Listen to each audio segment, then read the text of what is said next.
If you think you know JavaScript, try and answer these questions. What does new date with the string 0 get you? Did you think it was Unix epoch time? Well, you'd be wrong, because JavaScript sees the string 0 as the year 2000 because vibes.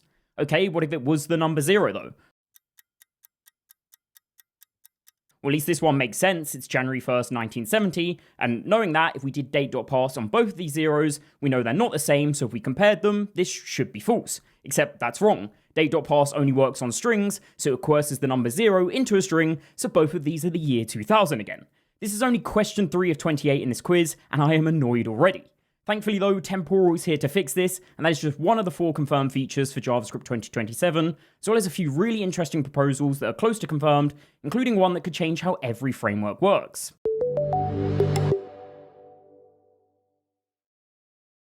Let's start with the big one, Temporal. This is the new date API that's been in the works for 9 long years, but in March it finally reached stage 4, meaning it's ready to go. If you don't know why this makes every JavaScript developer happy, I urge you to take that quiz. It is no surprise that most people use libraries like moment, luxon, or date functions, and I've actually covered Temporal in full in a previous video, so subscribe to stay up to date with this kind of stuff. The TLDR of Temporal is instead of one messy date object that does every job poorly, you get separate types that each do one job properly. Temporal plain date is just a calendar date with no times or time zones to deal with. Plain time is just a wall clock time with no dates to deal with. Instant represents a unique point in time, aka the nanoseconds since the Unix epoch, without any time zone or calendar system. Zone date time is a full date in a real time zone and it understands daylight saving time. And there's duration, which gives you real date math, so there's no more adding milliseconds or other random math scattered around your codebase. As an example of all of these working together, let's say I had a flight from New York to London that leaves at 8 PM New York time on Sunday the 24th of October, and the flight takes 7 hours. London is 5 hours ahead, so 8 PM plus a 7-hour flight means 3 AM New York time, which means I should land at 8 AM in London.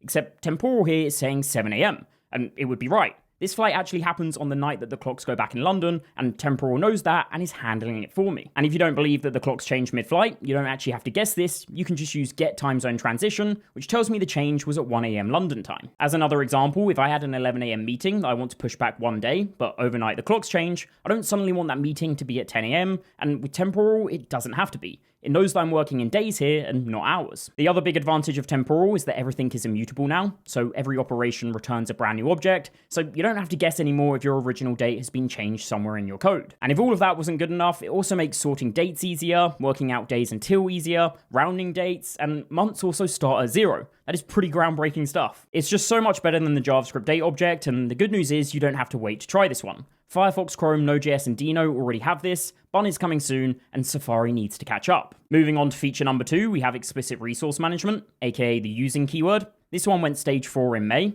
Anytime you grab something that needs cleaning up, like a file handle, database connection, or a stream, you're supposed to release that when you're done. This typically meant try finally blocks everywhere, or you would just forget, and now you have a resource leak.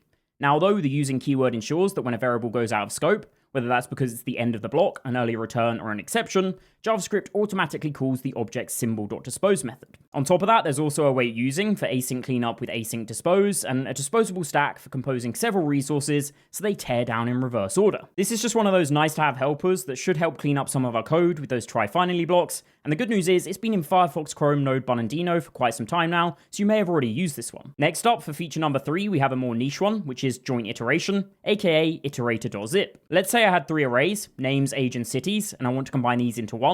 Well, Iterator.zip can do this, as it lets us iterate over multiple iterables in parallel and gives us an array containing the next value for each input. There's also zip.keyed that does the exact same thing but gives you named objects instead, and both of them also have options for what happens when the input iterables are different lengths. So mode can be shortest, which means stop as soon as the shortest iterable runs out. This is the default.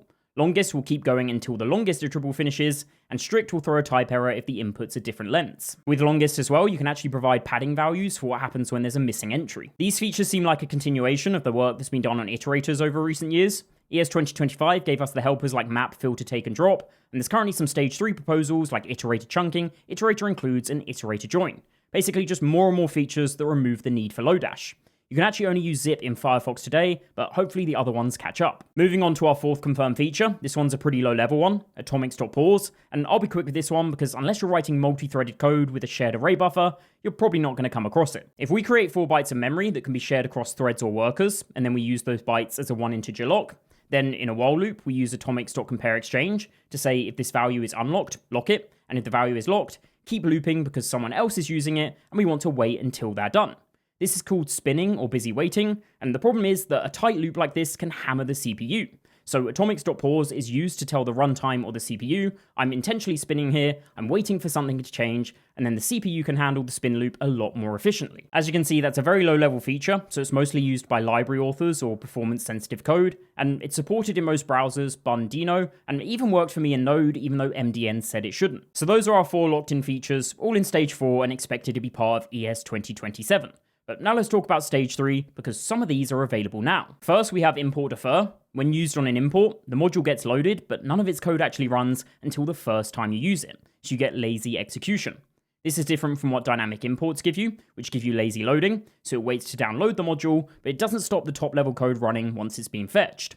This should help with some of the startup time of apps with really large dependency graphs. Second, there's Promise.allKeyed. Instead of Promise.all handing you an array that you destructure by position, you pass an object and you get named results back. This one is a pretty small feature, but it made a lot of people very happy when it was announced. Next up, we have Decorators. These have been stage 3 since 2022, but Bun shipped standard Decorators in February, and I do wonder when this will ever get to stage 4. Finally, there's one proposal that I think is really exciting, but it's stage 1, so it might take some time to appear, but that is signals. This would add a built-in reactive state primitive to JavaScript with writable values, computed values, and automatic dependency tracking, and the goal is to give frameworks like Angular, Vue, Svelte, and Solid a common low-level foundation for their reactivity, so they can all use a standardized core instead of their current independent implementations. There we go, that is what TC39 is expected to give us in ES2027. What's your favorite feature and have you used it already? Let me know in the comments down below. While you're there, subscribe, and as always, see you in the next one.